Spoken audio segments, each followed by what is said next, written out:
نبی صلی اللہ علیہ وسلم دن میں 100 بار استغفار کیا کرتے تھے، تو اس لیے ہم سب کو بھی کثرت سے استغفار کرنی چاہیے۔ استغفار بیماریوں کا علاج بھی ہے اور اللہ کے عذاب سے بچانے والا بھی، اللہ سبحانہ و تعالیٰ کی رحمت پانے کا ذریعہ ہے، اور پھر بارش کے نزول کا ذریعہ بھی ہے، زراعت میں برکت کا ذریعہ، کبیرہ اور صغیرہ گناہوں سے معافی کا ذریعہ، اچھا اعمال نامہ پانے کا ذریعہ، یعنی قیامت کے دن انسان کو جن کی بخشش ہوگی ان کو خوشخبری دی جائے گی اور ان کا نامہ اعمال جو ہے وہ بہترین نامہ اعمال ہوگا۔ پھر جنت میں درجات کی بلندی استغفار کی وجہ سے ہوگی۔ تو اس لیے ضروری ہے کہ ہم اٹھتے بیٹھتے اپنے گناہوں کی معافی مانگتے رہیں، اور استغفار کے لیے انسان اپنی زبان میں بھی اللہ تعالیٰ سے بخشش مانگ سکتا ہے، لیکن بہتر یہ ہے کہ اگر انسان قرآنی دعاؤں اور مسنون دعاؤں کا سہارا لے اور ان کو سیکھ بھی لے، کیونکہ یہ ہم سب کی ضرورت ہے۔ سورۃ نوح میں اللہ سبحانہ وتعالی فرماتے ہیں، حضرت نوح علیہ السلام نے اپنی قوم کو استغفار کرنے کو کہا، اور کیا کہا؟ فَقُلْتُ اسْتَغْفِرُوا رَبَّكُمْ، میں نے اپنی قوم سے کہا کہ اپنے رب سے استغفار کرو، اپنے رب سے معافی مانگو۔ تو نتیجہ کیا ہوگا؟ إِنَّهُ كَانَ غَفَّارًا، بے شک وہ بہت زیادہ معاف کرنے والا ہے۔ يُرْسِلِ السَّمَاءَ عَلَيْكُمْ مِدْرَارًا، تم پر آسمان سے خوب بارشیں برسائے گا، آسمان کو تم پر برسنے والا بنا دے گا۔ وَيُمْدِدْكُمْ بِأَمْوَالٍ وَبَنِينَ، تمہیں مال اور بیٹوں سے مدد دے گا۔ وَيَجْعَلْ لَكُمْ جَنَّاتٍ، تمہارے لیے باغات بنائے گا۔ وَيَجْعَلْ لَكُمْ أَنْهَارًا، اور تمہارے لیے نہریں جاری کر دے گا۔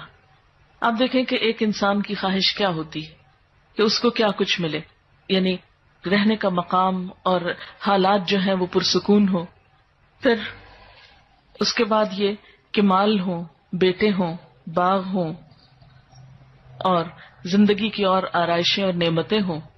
یہ ساری چیزیں کہاں سے ملتی ہیں، کیسے ملتی ہیں؟ استغفار سے ملتی ہیں۔ عام طور پر لوگ پریشان ہوتے ہیں، دکھی ہوتے ہیں۔ مثلا ایک شخص ایک بزرگ کی محفل میں آیا اور اس نے کہا کہ میرے حالات بہت تنگ ہیں، مجھے بہت پریشانی ہے، میرا رزق بہت تنگ ہے، تو آپ مجھے کوئی وظیفہ بتائیے۔ تو انہوں نے اس کو کہا کہ کثرت سے استغفار پڑھو۔ دوسرا آیا، اس نے کہا بچوں کی شادی نہیں ہوتی، تو آپ نے اس کو بھی کیا بتایا کہ کثرت سے استغفار کرو۔ تیسرا آیا تو کہنے لگا کہ بہت قحط سالی ہے، فصلیں اچھی نہیں ہوتی، تو آپ نے اس کو بھی استغفار کا بتایا۔ تو کسی نے ان سے پوچھا کہ بھائی 3 لوگ آپ سے 3 ڈفرنٹ مسئلے لے کر آئے ہیں، اپنی پریشانیاں لے کر آئے ہیں، آپ نے تینوں کو ایک ہی چیز بتائی ہے۔ تو اس پر انہوں نے یہی سورۃ نوح کی آیت پڑھ کر سنائی کہ دیکھو یہ قرآن میں اللہ کا وعدہ ہے، اور اللہ کا وعدہ سچا ہے۔ اللہ تعالیٰ کی بات سے بڑھ کر سچی بات کس کی ہو سکتی ہے؟ ہمارے پڑھنے میں کمی کوتاہی ہو سکتی ہے، لیکن اللہ کی بات میں کوئی شک نہیں۔ ذالک الکتاب لا ریب فیہ، یہ وہ کتاب ہے جس میں کوئی شک نہیں۔ لیکن یہ ہے کہ بعض اوقات ہم خود پڑھنے میں کوتاہی کر دیتے ہیں۔ تو جن کا رشتہ نہ ہو رہا ہو وہ بھی، جن کا ہو چکا ہو اور شادی کے پرابلمز ہو وہ بھی، جن کا ہو چکا اور پھر بچے نہ ہو وہ بھی، ان سب کے لیے ایک ہی وظیفہ ہے، اور وہ کیا ہے؟ استغفار کا۔ پھر اسی طرح ایک اور جگہ پر ایک اور پیغمبر نے اپنے لوگوں سے کہا وَاسْتَغْفِرُوا رَبَّكُمْ ثُمَّ تُوبُوا إِلَيْهِ إِنَّ رَبِّي رَحِيمٌ وَدُودٌ، اپنے رب سے معافی مانگو اور اس کی طرف پلٹ آؤ، بے شک میرا رب رحیم ہے اور اپنی مخلوق سے بہت محبت رکھتا ہے۔ یعنی جب کسی بندے پر کوئی تکلیف آتی ہے تو ایسا نہیں کہ اللہ تعالیٰ اس پر خوش ہوتے ہیں اور جان بوجھ کے ستانا چاہتے ہیں بندوں کو۔ اللہ تو بندوں کے حق میں بہت مہربان ہے۔ پھر سوال یہ پیدا ہوتا ہے کہ تکلیف آتی کیوں؟ اگر وہ ہم سے محبت کرتا ہے اور وہ بہت مہربان ہے، تو بات یہ ہے کہ کچھ چیزیں ہم اچھے حالات میں سیکھتے ہیں اور کچھ چیزیں ہم ہارڈ شپ سے سیکھتے ہیں۔ کچھ نعمتوں کی قدر ہم اچھے طریقے سے ویسے ہی کر لیتے ہیں، اور کچھ چیزوں کی قدر ہمیں اس وقت آتی ہے جب کوئی مشکل پیش آتی ہے۔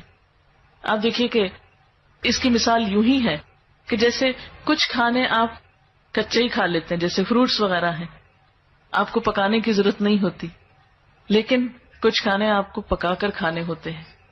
اسی طرح زندگی میں کچھ حالات ایسے ہوتے ہیں کہ جن میں آپ آرام سے سیکھ جاتے ہیں، یا کچھ باتیں آپ کو بغیر کسی مشکل کے سمجھ میں آ جاتی ہیں، لیکن کچھ باتیں آپ کو مشکل آنے پر سمجھ آتی ہیں. اور جس طرح انسان پختہ اور میچیور ہوتا ہے مشکلات میں، آپ نے دیکھا ہوگا کہ جو بچے ہارڈ شپس میں پلتے ہیں وہ بڑے ہو کر ان میں اسٹیمنا زیادہ ہوتا ہے، لیکن جو بچے بہت نعمتوں میں اور نازوں میں پلتے ہیں وہ اتنے بہادر اور اتنے ہمت والے نہیں ہوتے.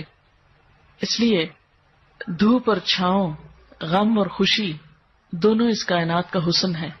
دن اور رات ایک بہت بڑی نشانی ہے ہمارے لیے.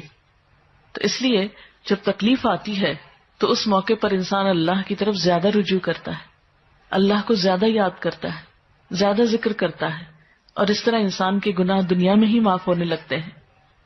ایک اور جگہ پر آتا ہے وَأَنِ اسْتَغْفِرُوا رَبَّكُمْ ثُمَّ تُوبُوا إِلَيْهِ يُمَتِّعْكُمْ مَتَاعًا حَسَنًا، اور یہ کہ تم اپنے رب سے معافی چاہو اور اس کی طرف پلٹ آؤ تو وہ تم کو اچھا سامان زندگی دے گا.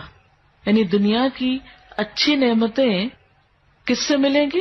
استغفار سے.